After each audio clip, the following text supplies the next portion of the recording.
Frères et sœurs en Christ, bonsoir. Le MIREF, ministère prophétique pour le renforcement de la foi chrétienne, des frères Sari, évangéliste, et de la servante Marie Bénie, sont heureux de vous retrouver après une longue période où on était quelque peu en réserve et en prière. Pour un terme que le bonheur. Bon, il est évident que le bonheur a une conception. Nous avons notre définition qui est une conception chrétienne et que nous enseigne la Sainte Écriture. Nous prendrons 3 exemples qui nous serviront un peu de balise pour que le chrétien, le croyant et même le non-croyant, en suivant cette prédication basée sur les Écritures saintes, puisse vraiment se raffermir et se rapprocher de l'Éternel, se consolider sa foi dans l'Éternel, et en même temps, s'il est serviteur de Dieu, mais tout faire pour conduire le troupeau du peuple de Dieu. Nous allons commencer par une histoire qui est très importante, mais que bien sûr tous nous connaissons, mais nous ne lisons pas avec la lecture que doit faire un homme de Dieu, que doit faire un chrétien, pour percevoir quel est le message que Dieu veut nous faire percevoir. C'est la femme au perte de sang. Alors, pourquoi nous l'avons choisi? Quel bonheur pour cette femme. Si on fait une analogie entre le fait qu'elle rencontre Jésus, peut-être première année du ministère du Christ, donc 31 ans, 32 ans, 12 ans, ça veut dire qu'elle elle était en fin d'adolescence quand la maladie est survenue. 12 ans, ça veut dire qu'il devait avoir 18 au plus 20 ans. Ça veut dire quoi? Quelles conséquences? Ça veut dire que pas de mariage, ça veut dire une vie où on ne peut pas se rapprocher des personnes, ou une vie où tout le monde te regarde de loin, une vie où tu ne peux pas vivre tranquillement parce que, bon, il y a les odeurs, etc. Voilà cette femme, 12 ans de sa vie et toute sa jeunesse pratiquement perdue, jusqu'à ce que, et nous pouvons dire qu'elle a dû avoir une parole de connaissance, parce que la Bible dit, il s'est dit, Jésus passe par là, si j'arrive à me frayer un passage jusqu'à le toucher. Donc déjà ce raisonnement-là crée en lui en elle que si jamais elle arrive à ce but-là, elle aura le bonheur, c'est-à-dire ses 12 ans seront rattrapés. Donc elle avait la foi, parce que c'est bien d'écouter l'Esprit Saint te dire que Jésus passera par là. Encore faut-il croire, avoir la foi, de dire que oui, si j'ai la foi, oui, si je touche Jésus, je serai guéri. Donc, c'est très important de percevoir que Dieu de bonté vient au secours de nous tous, de toute personne en situation de détresse, pour lui apporter la consolation et donc le bonheur. Dans le bonheur ici, Dieu l'accorde à cette dame, mais quand Jésus va le guérir, la vie va devenir possible, se marier, avoir des enfants. Quel bonheur! Est-ce qu'il y a un autre bonheur que celui d'une femme de vivre sa vie de femme? Grâce au Seigneur Jésus. Et donc, ce qui est aussi à prendre en compte, c'est qu'elle a dû perdre beaucoup d'argent dans les frais médicaux. Malgré les aspects, à côté des aspects sociaux, elle a perdu beaucoup d'argent et son seul espoir, c'était d'arriver à toucher le Christ. Donc, elle s'est frayée un chemin. Elle arrive, elle touche le Christ et Jésus dit quelqu'un m'a touché. Les apôtres disent non, mais maître, oui, mais bon, c'est. Il dit non, ça ne peut pas se passer comme ça, qui m'a touché? Pourquoi Jésus insiste sur le fait que, mais qui l'a touché? Parce que Jésus ne veut pas faire l'apologie de la magie. Ce n'est pas le simple fait de toucher les habits. C'est la foi de cette personne qui a eu connaissance que Jésus passait par là, mais pas seulement, la connaissance aussi qu'en touchant le Christ, elle guérit. Donc, Jésus enchaîne en disant, qui m'a touché? Et quand on lui a montré la femme qui l'a touché, dans le flux de sang s'est arrêté net, il a dit, ta foi t'a sauvé. Donc, tous ceux qui pouvaient penser que c'est la magie, c'est les habits désormais peuvent devenir des objets où, en touchant, en faisant ceci, on a des résultats. Non, Jésus met un coup de frein net. C'est la foi. Bien sûr, par Jésus, l'action étant menée par Jésus. Mais quand Jésus va donner ultérieurement, quand il va faire le sacerdoce du Christ, il va dire que je vous donne le pouvoir de guérir, le pouvoir. L'homme de Dieu, le serviteur de Dieu, pourrait être amené aussi à faire des actes comme Jésus. Ça ne sera pas la magie. Donc, gardez-vous de toujours rester dans cet esprit que Jésus nous a enseigné. Le bonheur, c'est justement pouvoir régler, pouvoir apporter une solution à une personne. C'est pour ça que je vais lire Marc 5, 25 à 30, 33 à 34, pour que vous perceviez bien que, en dehors d'être juste un récit, ça cache une profondeur spirituelle. Or, il y avait une femme atteinte d'hémorragie depuis 12 ans. Elle avait beaucoup souffert entre les mains de nombreux médecins. Elle avait dépensé tout ce qu'elle possédait, mais cela n'avait servi à rien. Au contraire, son état avait plutôt empiré. Elle entendit parler de Jésus, vint dans la foule par derrière, toucha son vêtement, car elle se disait, même si je ne touche que ses vêtements, je serai guérie. À l'instant même, son hémorragie s'arrêta, elle sentit dans son corps qu'elle était guérie de son mal. Jésus se rendit aussitôt compte qu'une force était sortie de lui, il se retourna. Au milieu de la foule, il dit, qui a touché mes vêtements? La femme, effrayée, tremblante, sachant que c'est ce qui lui était arrivé, vint se jeter à ses pieds et lui dire toute la vérité. Alors il lui dit, ma fille, ta foi t'a sauvée, pars dans la paix et sois guérie de ton mal. Amen. Amen. Voilà. Donc Jésus donne le bonheur. Le bonheur ici, c'est la guérison. Donc vous, serviteurs de Dieu, qui avez la capacité que Jésus nous a donnée de guérir, vous devez aussi être attentionnés, ne pas rentrer dans des commérages de magie. C'est le pouvoir que Jésus nous a conféré qui peut faire que vous pouvez être amené à guérir. Donc donnez le bonheur tel qu'on a donné à cette femme-là et au-delà de ça, cette capacité. Mais évitez de penser qu'il n'y a que des objets, même si ça vous appartient, qui pourraient être porteurs, je ne sais pas de quel pouvoir. C'est vous qui avez le pouvoir et c'est vous qui avez la capacité de savoir que c'est la foi plus votre action, votre pouvoir conféré par Jésus qui ferait que vous apportez le bonheur sans doute. Il est évident aussi qu'il y a un autre cas emblématique du bonheur qui est un peu différent de ce qu'on vient de voir, c'est l'histoire de l'aveugle de naissance. Là, c'est encore pathétique parce que cet aveugle de naissance n'a jamais vu le visage de ses parents, n'a jamais vu le visage de sa famille, n'a jamais vu la création, l'œuvre de Dieu, la beauté de l'œuvre de Dieu. Et Jésus va nous enseigner.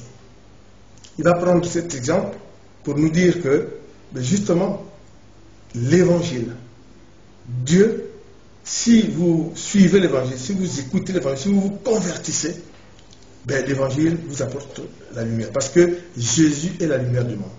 Donc, cet aveugle de naissance, c'est pas parce que ses parents ont fait une faute. Hein. Comme Jésus le dit, c'est l'aveugle de naissance. Dans les mystères qui peuvent, bien sûr, précéder sa naissance, qui ne sont pas de notre fait ni de nos connaissances à nous, Jésus dit et déclare qu'il était dans les ténèbres. Donc c'est un exemple pour dire que quand vous n'avez pas, vous ne voyez pas, vous êtes dans l'obscurité, vous êtes dans les ténèbres en fait, et cet exemple de l'aveugle qui va recouvrir sa vue est comme quand Dieu vous sort des ténèbres. Mais quel bonheur pour cet aveugle-né de voir le visage de ses parents. Quel bonheur de cet aveugle-né de voir comment est la création, la beauté de l'œuvre de Dieu. Et Jésus lui-même dit, j'ai restauré, j'ai donné la vue à cet enfant, parce que je suis la lumière du monde. En le sortant des ténèbres, il sort justement des ténèbres pour venir à la lumière. Et les pharisiens, ils avaient dit, mais comment cet homme peut guérir des aveugles nés, des aveugles de naissance? C'est pas un accident, c'est pas... Mais comment arrive-t-il? Mais c'était oublié que Jésus est Dieu. Seul Dieu peut faire ces miracles-là.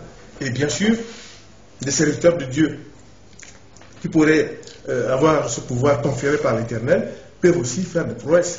Mais ce que je tiens à vous dire, c'est quoi? C'est que vous êtes amenés à apporter du bonheur, mais quelquefois dans des situations telles que celle-ci, où on voit que la situation était tellement difficile pour cet aveugle de naissance qu'il peut-être très, je dis peut-être, il était croyant, c'est sûr, puisqu'il a dit j'attends, ses parents l'ont amené, j'attends que Jésus passe par là, et Jésus a restauré sa vue, et il commençait à voir quel bonheur.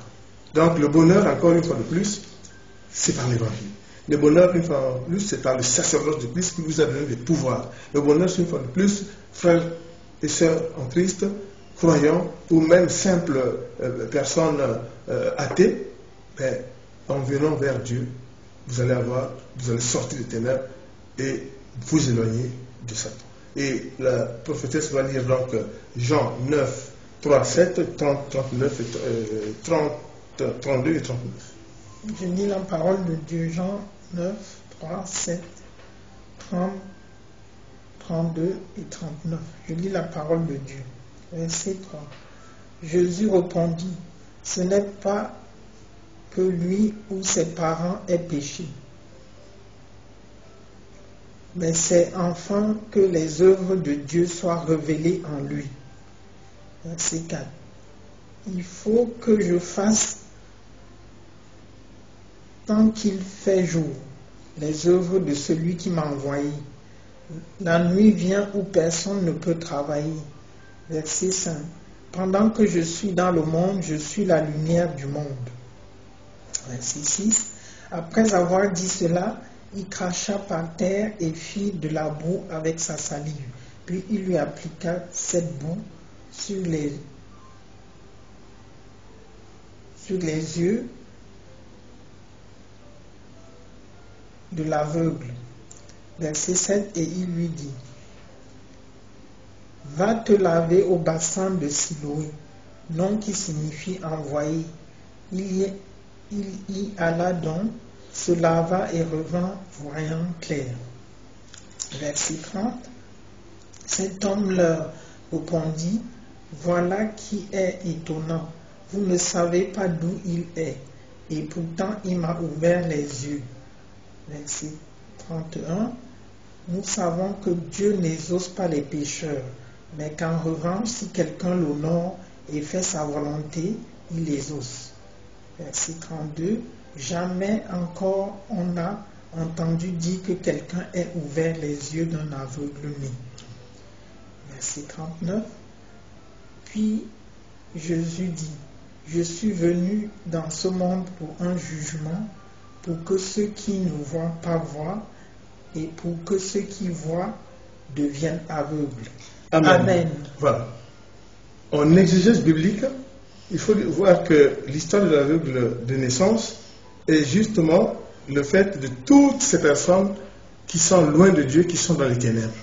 Et vous savez que quand on prend ce récit-là, on le prend avec la résurrection de Christ, on dit bien que le tombeau retrouvé vide, c'est que Dieu sauve le monde des ténèbres. Il sort le monde des ténèbres, délivre le monde des ténèbres. Donc c'est pour vous dire que c'est très important. C'est venu à point nommé. Hein?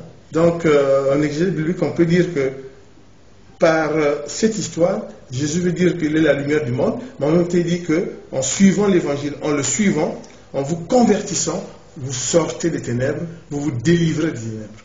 Béni soit l'Éternel. Amen. Un autre aspect qui est très important, c'est le bonheur d'un couple. Vous savez, un couple, Joseph et Marie. Et c'est assez singulier parce que c'est différent. Nous allons voir ce que vous savez tous, mais nous allons insister sur la vie de Marie après l'ascension du Christ. Ça, beaucoup de gens n'en parlent pas, mais nous avons des éléments pour donner aux chrétiens pour voir qu'est-ce que c'est que le bonheur d'un couple tel que celui-là, Joseph et Marie, après la résurrection et l'ascension de son fils, comment elle a vécu. Vous allez voir, c'est vraiment, vraiment le bonheur.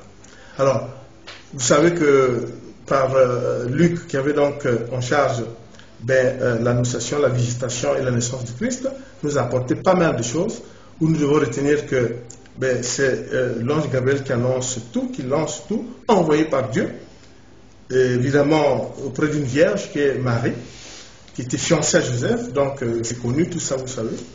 Et donc, ce qui est aussi sûr, c'est qu'elle dit d'entrée de jeu, et retenez bien ça, je suis la servante du Seigneur qui me soit faite selon ta parole.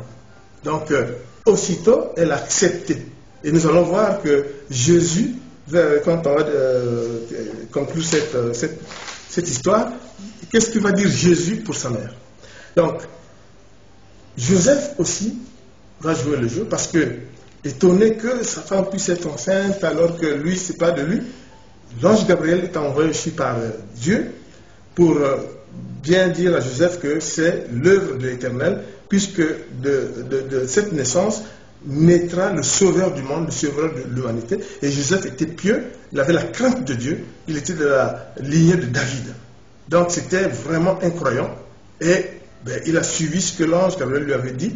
Il a suivi de A à Z ce que l'ange lui avait dit. Et le couple a tout fait pour que le dessein de Dieu s'exécute selon la volonté de Dieu. C'est très important. Donc, d'une part, le couple va avoir naissance sans besoin de chercher un nom. Pourquoi? Parce que le nom, l'ange Gabriel l'a donné, c'est Jésus. Quel bonheur pour naître d'un couple. Servir le dessein de Dieu constituait déjà un grand bonheur pour les deux. Parce qu'ils étaient des croyants. Parce que dès qu'il y a eu justement cette approche de l'ange Gabriel, cette annonce de l'ange Gabriel, les deux étaient contents avec déjà un enfant qui va naître, qui est déjà consacré in utero. Qui est déjà consacré. Il n'y a pas beaucoup comme ça, il n'y a que 3 cas dans la Bible. Jean le Baptiste, le juge Samuel et Jésus. Et c'est vraiment des personnes qui ont été consacrées, et Jésus est Dieu, donc voilà, il était consacré in utero, puisque c'était vraiment par l'action du Saint-Esprit. Et donc, la joie et le bonheur est exprimé par le fait que aussi, Marie va aussi remercier le Seigneur dans le cantique de Marie, où effectivement Dieu en profite pour dire que va naître un roi, le roi des rois, et en même temps il avertit les puissances du monde, pour dire que celui qui naît là, tous ceux qui sont puissants ne sont pas plus puissants que lui. Et c'est très important. Nous allons donc, je vais faire une première lecture, c'est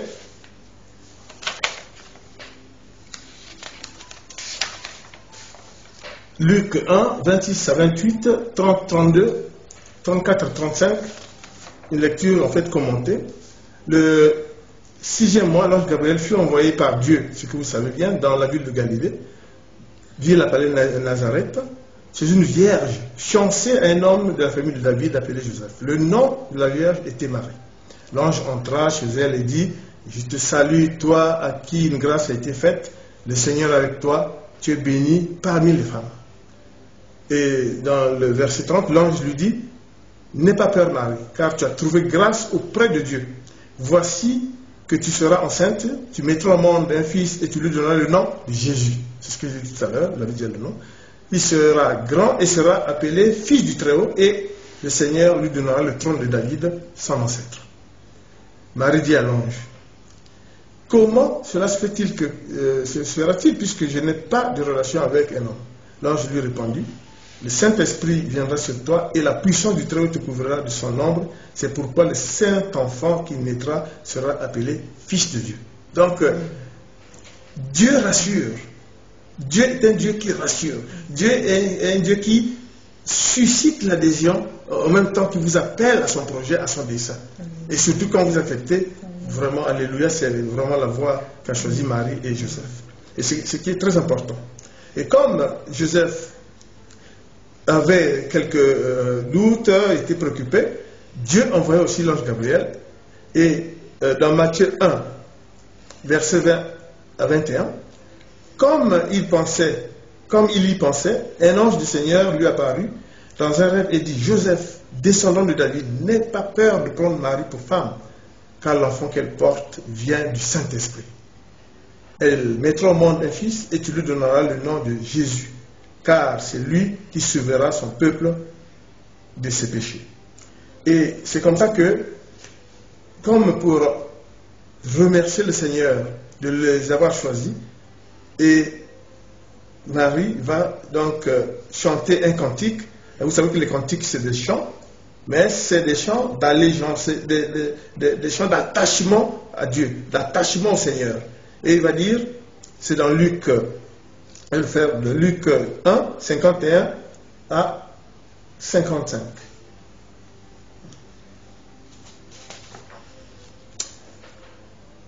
Il a agi avec la force de son bras. Il a dispersé ceux qui avaient dans le cœur des pensées orgueilleuses. Il a renversé les puissants, comme je disais tout à l'heure, de leur trône. Il a élevé les humbles. Il a rassasié de biens les affamés. Il a envoyé les riches les mains vides. Il a secouru Israël, son serviteur, et s'est souvenu de sa bonté, comme il avait dit à nos ancêtres en faveur d'Abraham et de sa descendance pour toujours. Et ça, c'est très important. Donc, frères et sœurs en Christ, ce qui est aussi à ne pas négliger, c'est que ils ont laissé leur propre vie. Pourquoi? Parce qu'ils vont mettre l'enfant à l'abri. Une fois né, une fois que les mages qui sont venus des contrées lointaines pour rendre hommage à l'enfant Dieu, le roi Hérode voulait donc tuer tous les enfants. Et l'ange a dit à Joseph une mission précise, c'est effectivement d'aller protéger l'enfant en Égypte. Et c'est ce qu'il a fait, jusqu'à ce que de l'Égypte, en rentrant à la mort d'Hérode, il atterrisse à Nazareth. Donc, le bonheur dans ces conditions-là, c'est quoi? C'est de servir l'Éternel. C'est très important, de servir l'Éternel. Et ce couple, vraiment, a servi l'Éternel, comme nous allons le voir. Et ils ont protégé l'enfant Jésus. Bien sûr, c'est l'enfant Dieu. Peut-être que rien ne lui serait arrivé, mais les Écritures insistent sur le fait que Marie et Joseph n'avaient plus de vie personnelle. Leur vie, c'était cet enfant qui est le sauveur de l'humanité. Il faut exécuter les ordres du Seigneur et l'amener, le protéger et le ramener et le laisser grandir. Et c'est ce qu'ils ont fait. C'est très important. Mais il y a aussi quelque chose de très important.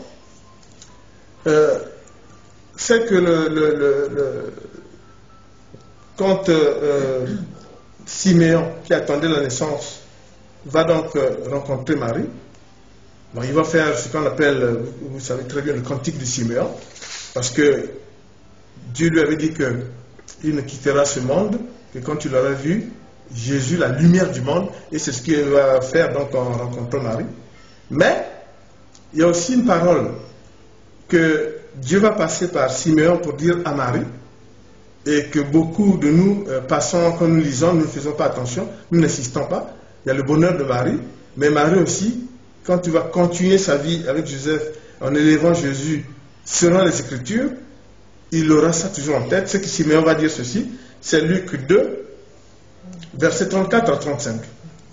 Siméon les bénit et dit à Marie, sa mère, cet enfant est destiné à amener la chute et le relèvement de beaucoup en Israël, et à devenir un signe qui provoquera la contradiction. Toi-même, et c'est de la Marie, une épée te transpercera l'âme, ainsi les pensées de beaucoup de cœurs seront relevées.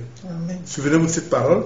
Effectivement, Marie jouera son rôle, et même vous allez voir que finalement, Marie va aussi servir le Seigneur.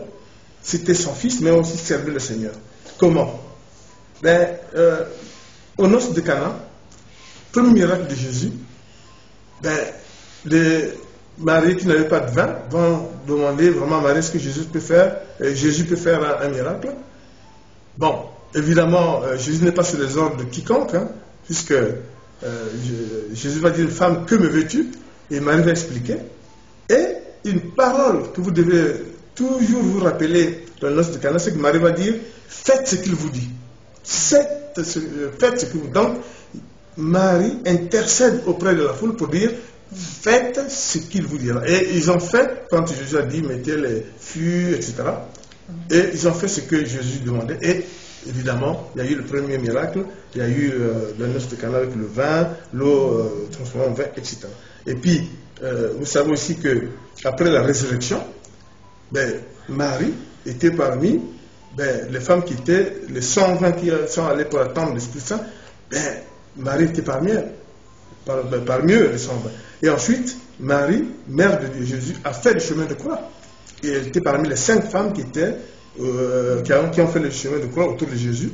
Et souvenez-vous ce que nous rapporte Jean, l'évangile doctrinal, où Jésus dit à Jean, le disciple qu'il aimait beaucoup, il dit, Jean, voici ta mère, et il dit à Marie, voici ton fils.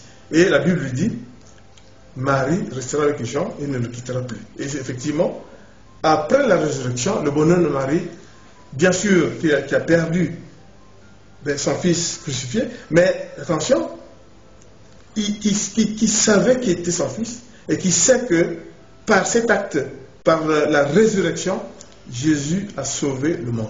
Et ça, Marie l'a toujours porté en elle. Après l'ascension, on a peu décrit dans l'acte des apôtres, c'est tout simplement parce que l'Esprit Saint n'a pas dit aux disciples, aux évangélistes, de parler de cet aspect. Mais en fait, il y a des livres d'histoire qui montrent très bien que Marie a vécu avec Jean, à Gethsémani.